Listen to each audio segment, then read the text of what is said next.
참 이 자연재해는 우리가 막을 수 있는 게 아니다 라는 생각이 들었습니다. 그리고 이런 일은 우리 예수님 재림하실 때까지 계속 일어나겠죠. 더 심해지겠죠. 그래서 이제 이런 것들을 볼 때 우리가 좀 더 각성하고 더 준비하는 그러한 삶을 살아야 되지 않을까라는 생각을 하게 됐습니다.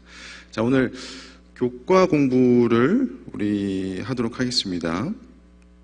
오늘 이번 주에 이제 교과 공부 이제 8과인데요. 총 제목이 보이지 않는 자를 봄이 되겠습니다. 히브리서 11장 27절에 있는 말씀이 이제 본문의 말씀 기억절입니다. 제가 읽어볼게요. 믿음으로 애굽을 떠나 왕의 노함을 무서워하지 아니하고 곧 보이지 아니하는 자를 보는 것 같이 하여 참았으며 라고 했습니다. 그래서 보이지 아니하는 자를 보는 것 같이라고 했습니다. 이것이 이제 총 제목이에요. 자, 그래서 보이지 않는 자를 본다. 여기서 보이지 않는 자는 누구일까요? 누구요? 하나님. 예. 근데 보이지 않는 자를 본다라고 했을 때 우리가 뭐 그 근거가 이 모세가 보이지 않는 자를 봤다 그랬는데 어떠한 감정을 가지고 이 보이지 않는 하나님을 보는 것처럼 해서 참았다는 거죠. 어떠한 감정, 우리가 감정이 여러 가지가 있잖아요.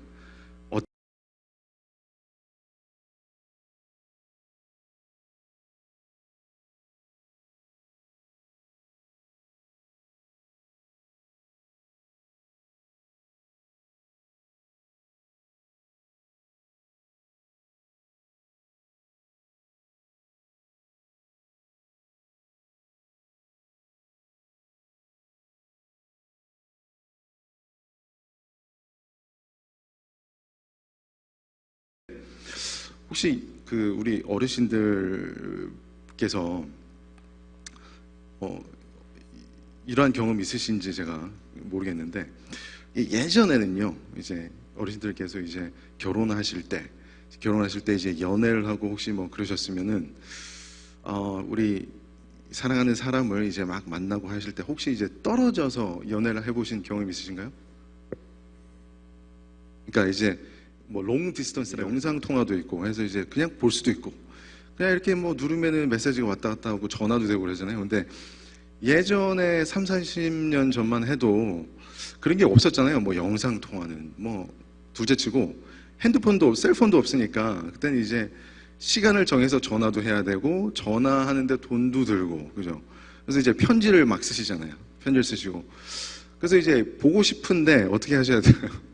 그냥 이제 눈을 딱 감으면 이제 머릿속에 그 사랑하는 사람의 모습, 얼굴만 그냥 아른아른. 혹시 그런 경험 있으신가요? 저희 웃으시는 분들은 이제 경험 있으신 거예요. 그때가 생각나시는 것 같아요. 그 저희 부모님도 사실은 이제 그 장거리 연애를 좀 하셨는데 그때 이제 보시면 그때 아마 이제 막 물론 이제 지금은 저희 어머니가 내가 그때 왜 그랬을까 이렇게 하시겠지만 지금 웃으시는 분들 다 내가 왜 그랬을까 그때. 네, 우리가 사실 그걸 생각을 해보시면요, 이제 보이지 않는 그때의 그 생각을 해보시면 사실 요즘에 이 젊은 친구들이 연애할 때보다 더욱더 어떻게 해요, 마음이 간절한 마음이 있어요. 맞아요. 그래갖고 한번 이렇게 만나면 어떻게 돼요? 이야, 너무 기쁘잖아요. 사랑이 넘쳐요. 지금은 그냥 뭐 멀리 떨어져 있어도 그런 간절한. 그래서 혹시 우리가 이제 하나님께서 우리가 하나님을 보고 싶지만 지금까지 이렇게 우리가 못 보게 참은 것은 나중에 정말 예수님께서 재림하실 때 우리 하나님을 보게 되면 그때 간절함이 더 간절해지지 않을까라는 생각이 듭니다. 우리 첫째 날 이제 소지를 교과 책에 처음 부분이 이렇게 나왔어요. 만약 하나님께서 나를 정말로 사랑하신다면 나를 위해 분명히 땡땡땡을 해주실 텐데 라고 합니다. 자, 여러분이 한번 생각해 보세요. 지금 여러분의 이 현 생활에서 하나님께서 날 정말로 사랑하신다면 나를 위해 분명히 뭐뭐뭐를 해주실 텐데 라고 생각하신 거 있으신가요? 있으세요? 없으세요? 생각을 해보셔야 돼요? 그런 게 없으신가요? 믿음이 굉장히 좋으신 우리 반생 여러분들이신데, 우리가 이제 때때로 우리 삶을 살면서 우리가 어떠한 뭐 우리가 이제 그 고난을 공부하고 있으니까요. 고난을 이제 겪을 때 이런 생각을 해요. 하나님께서 만약에 나를 정말 사랑하신다면 나를 위해서 이런 시험을 왜 주시나, 이런 생각을 하실 때가 이제 있습니다. 우리 성경에 보면 이러한 마음을 가장 먼저 품은 사람이 있어요. 누군지 혹시 아세요? 사람 중에서 네. 우리 하와가 우리 그 에덴 동산에 하나님께서 시험을 하게 만드는 나무를 탁 심으셨죠. 그 나무가 뭐죠? 선악과죠. 선악과를 먹지 말라고 하셨어요. 그죠? 근데 하와가 이런 마음이 들었다는 거예요. 나를 진짜 사랑하시고 나를 정말 나한테 자유의지를 주셨으면 왜 이거를 먹지 말아야 될 것을 넣으셔서 나를 시험하셨을까? 그 부분이 어디서 나오냐면 이제 부조와 선지자 또 각시대쟁투를 가서 보시면 화이프님께서 그러한 그 장면을 이렇게 딱 해주세요. 그러니까 하와가 지나갈 때마다 이 나무를 봤는데 나무가 너무나 탐스럽고 이뻐 보이고 먹음직스러워 보이니까 그런 마음이 자꾸 드는 거예요. 왜 나를 사랑하셨으면 이거를 괜히 놔두셔서 나를 이렇게 하게 해주셨을까? 이런 마음이 드는 거예요. 근데 정말 여러분께서 생각하실 때 왜 하나님께서 선악과를 거기에 두셨을까요? 이제 우리 이런 생각을 많이 하잖아요. 선악과가 없었으면 거기에 우리의 지금 어땠을까요? 우리가 막 등에 막 날개에 막 달려서 막 하늘을 날아다니고 막 그랬을 것 같은 생각이 들잖아요. 그죠? 죄가 안 들어왔을 거고 왜 선악과를 두셨을까? 라는 생각을 해 보신 적이 있으시죠? 네, 있죠? 근데 이제 그래서 이제 그 화이프인 책에 보면 힌트를 우리가 얻을 수 있어요. 부조와 선지자에 가서 보시면 하나님께서 이 선악과에서 누가 이 시험을 주게끔 허락을 하셨죠? 사단이 아담과 하와를 시험하게끔 허락을 하셨어요. 근데 분명히 뭐라고 되어 있냐면 그 선악과에서만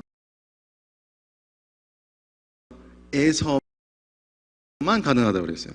선악과를 넘어가서는 시험이 가능하지 않다라고 말씀을 하셨습니다.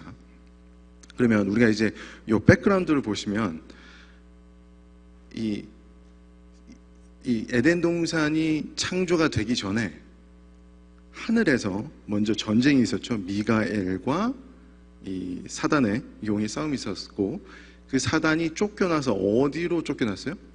이 땅으로 쫓겨났습니다. 근데 이 땅에 하나님께서 에덴 동산을 만드셨으니까 그때 사단이 있었다는 얘기예요. 그죠?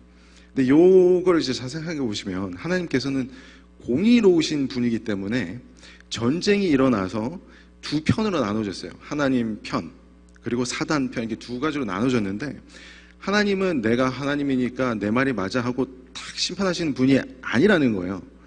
누구를 만드셔야 돼요. 제3자. 그 싸움에 관여를 하지 않았던 그 3자가 나타나서 그 3자로 하여금 서로 상대편의 말을 들어보고 결정을 내리게 하시는, 그래서 우주가 봤을 때 이 싸움에서 전혀 관여하지 않았던 제 3자의 판결을 보고 이건 정말 공평하다라고 하시는 것이 하나님의 공의로운 방법이라는 거예요. 그래서 하나님께서 이 땅에 인간을 만드신 겁니다. 그래서 아담과 하와가 점점 이제 자손을 만들어서 그 자손들이 했어야 될 일은 뭐냐면 왕 같은 제사장이 돼서 판결을 했어야 되는 거예요. 판결. 양쪽 의견을 다 들어보고. 그래서 하나님께서 지으시고 하나님께서 이제 그 화이프인 책에 보시면은 계속해서 천사가 하늘에서 어떤 일이 있었는지를 아담과 하와에게 얘기를 해준 장면이 나와요. 그런데 사단이 여기 있으니까 다른 편이잖아요.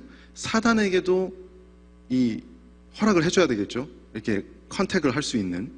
그렇기 때문에 사단을 이 땅에 이렇게 쫓겨나게 하신 건데, 이제 이 사단이 컨택을 하게 되면 이 사단은 사망을 그러니까 죄를 가지고 오잖아요. 그러니까 죄의 삭스 사망이니까 잘못하면 죽을 수도 있단 말이에요. 그러니까 하나님께서 어떻게 하시냐면 너무 위험한 존재니까 아담과 하와를 돌보시기 위해서 이 사단을 아무데나 돌아다니게 하지 않으시고 한 군데를 딱 정해 놓으셨어요.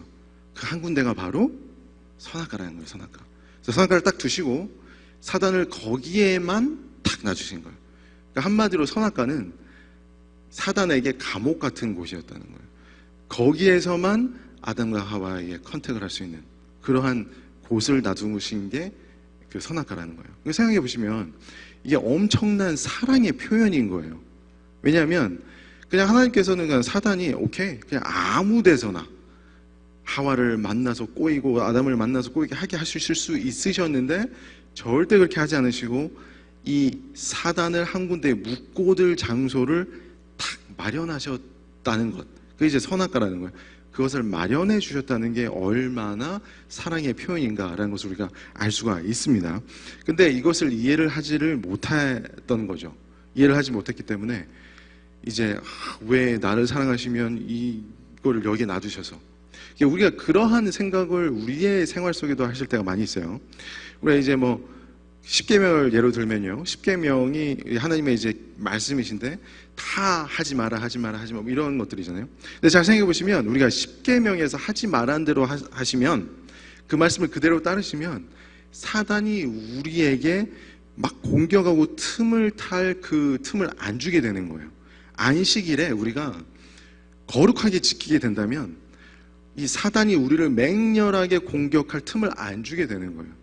살인하지 말라, 그러니까 우리가 남을 미워하지 말라고 하는 것이 살인하지 말라는 것과 같은 계명이라고 하셨잖아요. 우리가 누구를 딱 봤을 때, 내가 마음에 들지 않는 누구를 봤을 때, 내 뜻과 다른 무엇을 하는 사람을 봤을 때 미워하는 마음을 갖지 않는다면 그것은 사단에게 나를 공격할 그러한 아무것 여지를 주지 않는 거예요. 근데 우리가 누구를 미워하기 시작한다, 그러니까 하나님의 계명을 깨기 시작하면 그때야 비로소 사단이 우리의 마음속에 탁 들어와서 우리를 계속 공격하게 되는 겁니다.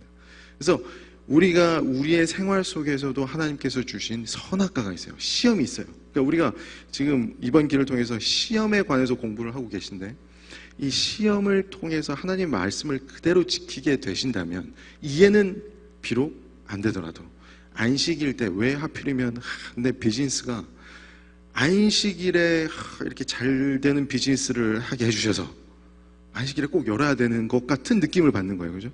왜 내 시험이 꼭 안식일에 있게 하셔가지고, 우리 예전에 몇 년 전에 보셨죠? 재림 청년인데 한국에 의대생, 그 국가고시가 안식일에 있었잖아요.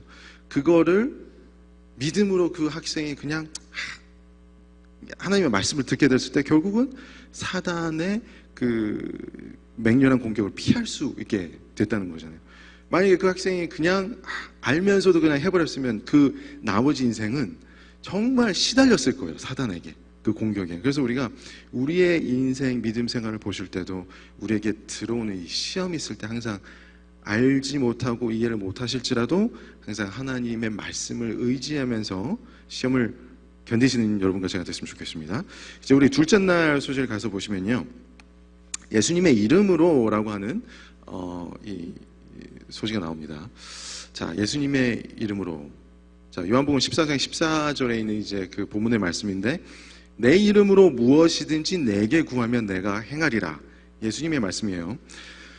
그러니까 예수님께서 예수님의 이름으로, 나의 이름으로 무엇이든지 내게 구하면 내가 행하겠다. 그래서 우리가 기도할 때 어떻게 하죠? 예수님 이름으로 기도합니다. 항상 우리는 예수님의 이름으로 기도합니다라고 합니다. 자, 우리 저희 애가 있잖아요. 저희 애가 이제 5살인데 말을 시작할 때가 3살 때 거의 다 됐을 때 이제 말을 이렇게 막 하기 시작했어요. 근데 이제 저희 할머니 할아버지가 저희 부모님이 이제 계속 보시니까 말을 시작하자마자 이제 기도를 가르치신 거예요. 기도를. 그래서 지금도 이제 기도를 합니다. 이제 그럼 이제 가족 예배를 하면 기도를 다른 사람이 절대 못 해요. 무조건 자기가 해야 돼요. 그래서 기도를 이제 하는데, 이제 처음 가르쳤다 이제 언제쯤인가 이제 저희 애가 이제 약간 먹는 것도 애가 되게 이렇게 막 편식이 심하고 뭐 이런 게 있어가지고 그때 한번 좀 장이 안 좋았어요. 그래갖고 이제 막 변비도 있고 그래갖고 막 이렇게 좀 지저분한 얘기입니다만 이제 똥을 누는데 애가 되게 이제 힘들어하는 거예요. 그래서 이제 그 모습을 본 할머니가 너무 마음이 아프셔가지고 기도할 때마다 우리 이삭이 똥 잘 누게 해주시고 이렇게 하신 거예요. 근데 지금도 이삭이는 그래서 기도할 때 항상 예수님 똥 잘 누게 해주시고 이렇게 시작을 해요. 항상. 이제 며칠 전이었습니다. 며칠 전에 저희가 애를 이제 학교에서 픽업을 해서 이제 가는데 비가 막 올라오고 했어요. 어두컴컴하고 비가 이렇게 막 내리는데 옆에 그 이제 홈리스로 보이시는 분이 이제 자전거를 몰고 가는데 너무 이제 안타까워 보이는 거예요. 이상하게 옆을 딱 보는데 저 아저씨 어떡해 너무 불쌍해서 그래서 이제 저하고 이제 와이프가 자 우리 기도해 주자 이렇게 했어요. 기도를 해주겠대요. 네, 그래서 다 기도를 하는데 뒤에서 저 운전을 하는데 기도를 하면서 예수님 저 아저씨 똥 잘 싸게 해주시고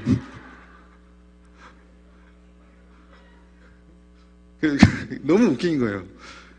저 아저씨가 불쌍한데 똥을 잘 누는 거랑 무슨 상관이 있냐. 머릿속에 어떻게 된 거예요 벌써. 그러니까 기도할 때 처음 시작이 똥 잘 싸게 해주시고가 이제 머릿속에 확 바뀐 거예요. 이제 그래서 무조건 이제 똥 잘 싸게 해주시고 이렇게 시작을 합니다. 이 말씀을 왜 드리냐면 우리가 항상 우리는 기도를 끝낼 때 예수님의 이름으로 기도합니다라고 하는데 우리가 그것이 어떠한 뜻인지 의미인지를 알고 하시는지 아니면 정말 우리 머릿속에 그냥 확 박혀서 그냥 습관으로 기도를 하실 때마다 그냥 하시는 건지 한번 생각을 해보셔야 돼요. 왜냐면요, 제가 옛날에 이제 학교 다닐 때 이런 친구가 한 번 이제 있었는데 이제 기억이 나는데 뭐 친구랑 싸웠나 봐요. 막 되게 화가 나는데 이제 거의 막 쌍욕의 수준을 막 하면서 이제 밥을 먹어야 되는데 식당으로 들어왔어요. 식당으로 딱 와서 앉아서 기도를 하는 거예요. 예수님으로 기도합니다. 끝나고 나서 또 욕을 막 하는 거예요. 그게 봤을 때 우리가 이게 습관으로 예수님의 이름을 쓰는 것인지를 한번 잘 생각해 보세요. 왜냐하면 이름이라고 하는 것은 우리 화이프님께서 성경에 이름이라고 하는 것이 상징하는 게 있다고 그랬어요. 무엇을 상징하는지 아세요? 이름은 무엇을 상징합니까? 품성. 그렇습니다. 품성. 그래서 품성을 상징하는 거예요. 그러면 예수님의 이름이라는 것은 곧 예수님의 무엇을 상징해요? 품성을 상징합니다. 예수님의 품성이 뭐예요? 사랑인데 정확하게 지금 여기서 말씀을 하시는 것은 예수님의 여기 이제 그 본문에서 예수님의 이름으로 그 권력, 그러니까 힘이 생긴다 그랬어요. 그러면 예수님의 힘이 생기는 그 원천의 품성이 무엇이냐? 예수님의 희생, 그죠? 돌아가심, 다른 사람을 위해서 돌아가시고 희생하시고 사랑하시는 그 마음을 나타내는 거거든요. 그러면 예수님의 품성으로, 예수님의 이름으로, 그러니까 남을 사랑하고 나를 희생하는 그 마음으로 내가 죽을 만큼 사는 그 마음으로 기도한다고 해놓고서 남을 욕을 하면, 남을 욕한다는 건 뭐라고요? 죽이는 거라고 그랬잖아요. 그죠? 이거는 이 모습을 천사가 이 모습을 보잖아요. 무슨 생각이 들까요? 정신분열자예요. 정신분열자. 한편으로 바로 예수님의 품성을 얘기해놓고서는 바로 누구를 욕을 해요. 이거는 절대 사람이 정신이 분열되지 않고서는 있을 수 없는 일이에요. 그래서 많은 여러분들 누구와 관계가 안 좋았어요. 아니면 뭐 싸웠어요. 부부싸움을 하셨어요. 뭐 어떠한 문제가 있었어요. 그때 기도가 잘 나오시나요? 기도 잘 안 되시죠. 그죠? 누구랑 꼭 싸우고 나면 기도하기가 너무 힘들어요. 왜 그런 줄 아세요? 여러분의 정신이 아직 분열되지 않았기 때문에. 그래서 멀쩡하시기 때문에 내가 한편으로 누구와 싸워서 누구를 미워하는 마음으로 죽였는데 예수님의 이름을 기도할 마음이 엄두가 나지가 않는다는 거예요. 않는다는 거. 근데 여기서 그렇다고 해서 우리가 나는 살인했기 때문에 나는 끝 이렇게 할 수가 없죠. 그래서 여기서 이제 방법은 정말로 우리가 그럴 때마다 예수님의 이름을 잘 생각을 하시고, 예수님의 이름으로 우리가 기도를 해야 된다는 것은 우리가 죽는다는 거예요. 그러니까 예수님께서 본인이 본인을 미워하고 막 핍박하는 자들을 위해서 돌아가신 것처럼 우리가 우리를 핍박하는 자를 위해서 돌아가시는 것이 바로 예수님의 이름으로 기도하는 거예요. 그러니까 우리가 그러한 문제가 생기셨을 때, 누가 싸우시거나 어떤 이제 시험에 빠지셔서 참 기도하기도 힘들다라고 생각하실 때 다른 거 기도하지 마시고 예수님의 이름을 잘 생각을 하시고, 예수님의 이름으로, 내가 예수님의 이름을 내 마음속에, 내 품성을 닮을 수 있게 해주세요. 그 기도만 하시면 돼요. 다른 거 아무것도 필요 없이 내가 예수님의 이름을, 예수님의 품성을 내가 입을 수 있도록 도와주세요라고 기도를 한번 해보세요. 그러면 남을 미워하고 싫어하고 이라는 미움들이 사라지는 것, 그것이 바로 여기서 말씀하는 내 이름으로 무엇이든지 내게 구하면 내가 행하리라 하는 것입니다. 여기서 예수님께서 말씀하시는 것은요, 예수님의 이름으로 구했을 때 막 내가 돈을 많이 막 벌고 막 이걸 얘기하는 게 아니에요. 내가 정말 예수님을 따라가는 그리스도인이라면, 우리 생각해 보세요. 예수님이 걸어가신 그 길, 막 누가 나한테 침을 뱉고 나를 막, 우리 이제 야고의 환난을 생각하시면 되게 그런 것들이 생각이 나시잖아요. 막 무섭고 그런 것들을 내가 어떻게 지나갈까라고 생각할 때 예수님께서 내 이름으로 그것을 구하면 내가 할 수 있게 해주겠다는 그 권능의 말씀을 주시는 거예요. 그러니까 우리가 이 시험길을 지나갈 때에, 우리가 이 곤란한 이 곤경에 처할 때, 우리가 힘이 들 때 이것을 어떻게 이겨날까? 그것은 바로 예수님의 이름으로 구한다는 거예요. 근데 그 우리의 삶이 예수님의 이름으로, 그러니까 예수님의 품성을 담겠습니다라는 고백인데, 우리의 막 생애는 막 누구 친구의 등을 치고 막 뭐 사기를 치고 막 거짓말을 하고 이러한 삶을 살면 예수님의 이름에 그 능력이 발휘를 안 하겠죠, 못 하겠죠. 그러니까 우리의 이 믿음 생활과 예수님의 그 이름이 같이 이렇게 다 가게 되는 그러한 삶을 살았으면 좋겠습니다. 우리가 이제 성경에 보면요, 예수님의 이름으로 이제 막 그 귀신을 쫓아내고 막 이런 장면들이 나오잖아요. 그래서 우리 사도행전 보면 이제 사도 바울의 그 옷자락을 스쳤더니 막 귀신 들린 자가 막 나오고 이러한 그 소문이 막 돌았어요. 그래서 요거를 빌미로 어떠한 일들이 일어나냐면 사람들이 그냥 막 나와가지고 예수님의 이름으로 명함 이렇게 하면서 이제 돈벌이를 하는 거예요. 자, 귀신이 막 있다는 어떠한 그 마을에 가가지고 내가 예수님의 이름으로 명함이 나와라 막 이러면서 이렇게 그 예수님의 이름을 빙자해가지고 이렇게 그 기적을 행하는 이러한 장면들을 막 이것이 이제 사도행전 19장에 가서 보시면 정확하게 뭐라고 나냐면 예수님의 이름을 빙자했다라는 그 단어가 나와요. 우리가 예수님의 이름을 빙자하면 될까 안 될까? 안 되잖아요, 그죠? 그래서 여기서 굉장히 이제 유명한 분이 나오는데 그 대제사장이 나오죠. 이름이 스게와인가요? 스게와라는 것, 스게와 맞는 것 같아요. 스게와의 7 아들이 나오는데 이제 그 돈벌이를 하는 거예요. 나와가지고 귀신 들린 자한테 가가지고 예수님의 이름으로 나와라 그랬는데 참다 이 귀신들이 뭐라 그러냐면, 아니 예수님도 내가 알고 바울도 내가 아는데 도대체 너 누구세요? 이러는 거예요. 이게 얼마나 웃긴 장면이에요, 이게, 그죠? 그러니까 귀신들이 아는 거예요, 벌써. 이 예수님의 이름을, 그러한 이 품성을 가지지 않는 자가 예수님의 이름을 빙자해서 하는 걸 보고 귀신도 이거를 되게 이렇게 비웃기게 보는 거란 말이에요. 그러니까 우리가 우리의 생활 속에서 정말 하나의 품성 없이 기도만 막 앞에 나와서 막 예수님의 이름으로 이렇게 하면 사단이 볼 때 이 비웃는다는 거예요, 우리가 사단의 비웃음거리가 되기를 원하시지 않으신다면 우리가 정말 예수님의 품성을 닮아가는 매일매일 생활을 하셨으면 좋겠습니다. 자, 우리 셋째 날 소절 가서 보시면 부활의 능력이라는 이제 모습이 나옵니다. 부활의 능력. 자, 우리 여기서 보시면은 요러한 저자가 이렇게 말씀을 해놓으셨어요. 우리는 종종 그분의 죽음이 우리로 하여금 하나님과 올바른 법적 관계를 갖도록 한 사건이라는 사실을 생각하게 된다. 근데 요 말을 가지고 지금 현재 많은 재림교회 목사님들 또 학자들이 막 말씀하세요. 뭐 법적 관계가 무슨 뜻이냐 막 이걸 가지고. 근데 이제 뭐 오늘 그런 걸 얘기하는 것은 아니고, 이제 법적 관계와 이제 죄와 하나님과 우리와의 관계를 생각할 때 우리가 생각하게 되는 것이 하나가 있습니다. 뭐냐면 죄의 삭은 뭐라고요? 사망. 그것이 하나님의 법이에요. 죄의 삭은 사망이다. 이제 그겁니다.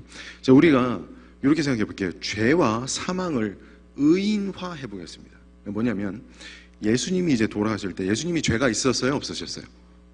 예수님은 죄를 알지도 못하시는 분이라고 그랬어요. 그러면 죄를 의인화 이제 우리가 시켜봅니다. 죄라는 사람이 있어요. 그러니까 예수님께서 왜 십자가에 그러니까 그 사형 판결을 왜 당하셨죠? 뭐가 있다 그래서 사형 판결을 당하셨어요? 죄가 있다. 그러니까 근데 죄가 없으신 분이잖아요. 근데 죄가 없는데 죄가 있다라는 사형 판결을 하셨어요.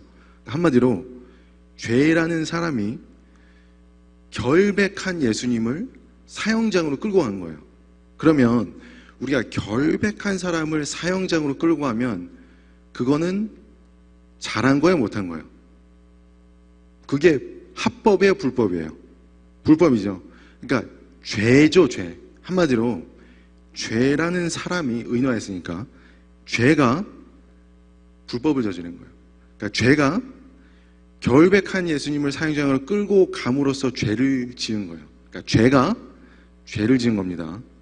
자, 근데 죄의 결과는 뭐라고요? 사망. 그러므로 죄의 결국은 뭐예요? 사망. 그러니까 죄가 죄를 지었으니까 죄가 어떻게 해야 돼요? 죽어야 되는 거예요. 예수님께서 십자가에 달려 돌아왔을 때 이 죄를 쫙 씻으셨잖아요. 죄를 사망케 하셨던 것은 이 하나님의 이 법에 따르면 죄를 지었기 때문에 죄가 사망한 겁니다. 근데 죄에서 끝난 게 아니에요. 죄가 사형장을 끌고 가서 다른 사망이라는 의인화를 합니다. 사망이라는 사람에게 넘겨줬어요. 죽이라고. 그죠? 그럼 이 사망은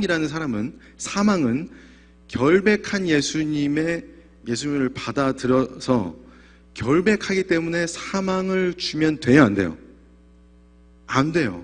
근데 그냥 그대로 사망을 죽게 만들어 버렸어요. 그러니까 한마디로 사망이 결백한 예수님을 사망하게 했습니다. 그죠? 이거는 불법이에요, 합법이에요? 불법이죠. 죄예요, 죄가 아니에요? 죄죠. 그러니까 사망도 죄를 지은 거예요. 그 죄의 삭은 뭐라고요? 사망. 그러니까 사망이 어떻게 돼요? 죄를 지어서 사망의 결국은 뭐예요? 사망. 죽음도 죽어야 되는 거예요. 그러니까 예수님이 십자가에 달려 돌아섰을 때 죄도 사망하고 또 뭐도 사망했어요? 사망도 사망하게 된 겁니다. 예수님의 죽으심을 통해서. 그렇기 때문에 우리가 모든 사람은 다시 부활을 하게 돼버렸어요. 그죠? 의인만 부활하는 게 아니라 나중에 악인도 부활하게 되겠습니다. 그죠? 예수님의 죽음을 통해서. 그것이 이제 이 법적 이제 관계를 얘기하는 건데, 우리가 여기서 이제 생각하실 게, 우리 그 적용이라는 부분을 가서 보시면 이런 점이 나와요. 우리의 삶 가운데 부활하신 예수님의 능력이 필요한 이 영역의 목록, 이렇게 됐습니다. 한마디로 우리의 삶 가운데서 부활의 능력이 필요할까요, 안 할까요? 우리 사도바울께서 우리가 매일매일 죽는다라고 했습니다. 그죠? 우리가 부활을 한다는 것은 우리가 죽는다는 거예요. 왜냐하면 죽지 않으면 부활을 할 수가 없죠. 그러니까 먼저 죽어야 돼요, 우리가 죽고 나서 부활하면 새로운 사람이 되는 겁니다. 우리의 나사로를 생각하시면 병들었던 그 모습 그대로 부활을 했을까요? 아니면 깨끗한 건강한 몸으로 부활했을까요? 건강한 몸으로 부활했겠죠. 그 애가 그 막 머리가 아프다 그러는데 깨고 나서도 머리가 막 아프면 이거는 제대로 부활한 게 아니에요. 그죠? 그래서 우리가 부활을 했다는 모습은 우리가 가지고 있던 그 부족한 면이 완전히 새로운 모습으로 바뀌어서 부활을 했다는 뜻이에요. 근데 그렇게 되기 위해서 먼저 뭐 해야 된다고요? 우리가 죽어야 된다는 겁니다.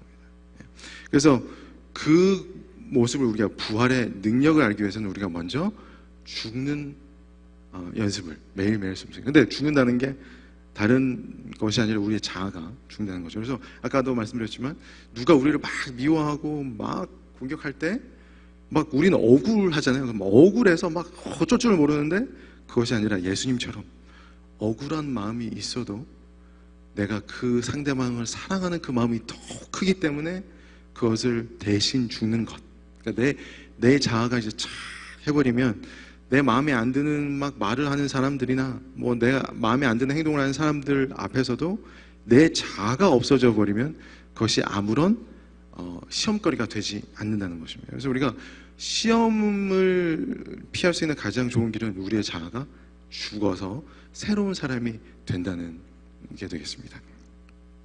자, 이제 요걸 종합해 보면요, 우리가 우리의 모든 것을 다 아시던 예수님께서 뭐 나의 모든 것을 아시고 하시기 때문에 우리가 이제 염려가 있을지라도 그냥 예수님께 다 맡겨 버리시면 된다라는 겁니다. 이제 수요일날 소지고 이제 마지막 날 소지를 가서 보시면 하나님을 볼 수 없어도 신실히 행한다라는 모습이 있는데, 우리가 아까 이제 그 선악과를 통해서 하나님을 볼 수 없는 장면에 관해서 우리가 그대로 믿고 신실히 행한다라는 그 모습을 우리가 엿볼 수 있었어요. 만약에 하와가 그 이해할 수 없고 볼 수 없는 그 장면이 있지만 그것을 믿고 따랐다면 이 시험을 이길 수 있었을 것이라는 얘기입니다. 근데 여기서 한 가지 요 부분만 말씀드리고 이제 말씀을 마치겠는데요. 이 창세기 3장에서 가서 보시면 요 장면이 나와요. 이 하와에게 사단이, 뱀이 다가가서 이걸 먹으면 결론적으로 뭐가 생기겠다 그랬냐면 눈이 어떻게 돼요? 밝아져. 근데 이제 원문을 그대로 보면 이제 밝아져가 아니라 눈이 떠진다고 되어 있어요. 그러니까 눈을 떠져서 그 전에는 감고 있었으니까 안 보였다는 얘기예요. 이제 보인다는 얘기거든요. 그러면 그 전에는 하와의 눈에 선악과가 보였어요, 안 보였어요? 보였잖아요, 그죠?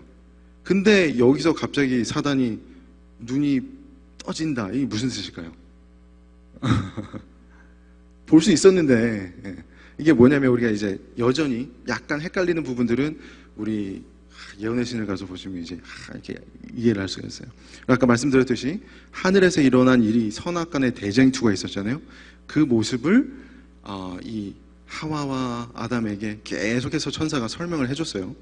해줬는데 그 모습을 가지고 사단이 뭐라 그러냐면 요것만 먹으면 너 그냥 듣기만 했지 하늘에서 정확히 무슨 일이 있었는지 네 눈에 비디오처럼 쫙 보여주게 될 거야 라고 꼬임을 하는 거예요. 그러니까 하와는 계속해서 그냥 듣기만 했었던 그것을 내 눈으로 정말 이런 일이 있었는가 내 눈으로 확인해야 되겠다라는 그 모습을 가지고 이제 시험에 빠져들게 됐습니다. 그리고 먹고 나서도 그런 환각 상태에 빠졌다라고 기록하고 있어요. 이게 우리에게 주는 것은 뭐냐면 우리가 항상 우리 눈으로 막 확인을 해야지 성이 차는 이러한 모습을 가지고 있습니다. 하지만 우리 인생에서 하나님께서 우리가 일부러 우리 눈을 가리시고 보이지 않고 이해를 하지 못하게 하는 장면도 많이 있으세요. 우리 욥의 생활을 통해서 알 수 있으시고, 그래서 우리가 뒤에 어떤 일이 있는지 잘 이해를 못하는 부분들을 우리가 알아야 되겠다. 내가 뭐 샅샅이 하나하나 다 내 눈으로 확인해야 되겠다라고 하는 그 모습 자체가 우리가 이제 시험에 빠져들게 되는 것이라는 겁니다. 이 모습은 뭐냐면 우리가 비록 우리 눈에 보이지 않을지라도 하나님의 말씀만 듣고, 우리 하나님의 말씀은 성경에 기록이 다 돼 있죠. 그래서 하나님의 성경의 말씀을만 가지고서 우리가 신앙생활을 열심히 하는 것만으로 충분히 가능하다라는 거예요. 그래서 나중에 하늘나라에 가서는 모든 것을 하나님께서 다 보여주시게 될 것입니다. 그래서 우리 지금 신앙생활을 하시면서 많은 시험거리, 고난거리가 있을 때마다 이해가 될 수 없고 우리 눈에 확인할 수 없을지라 하실지라도 하나님의 말씀을 믿고 이제 열심히 그날까지 전진하는 여러분과 제가 됐으면 좋겠습니다. 우리 목사님 축도하시고 교육 공부 마치도록 하겠습니다.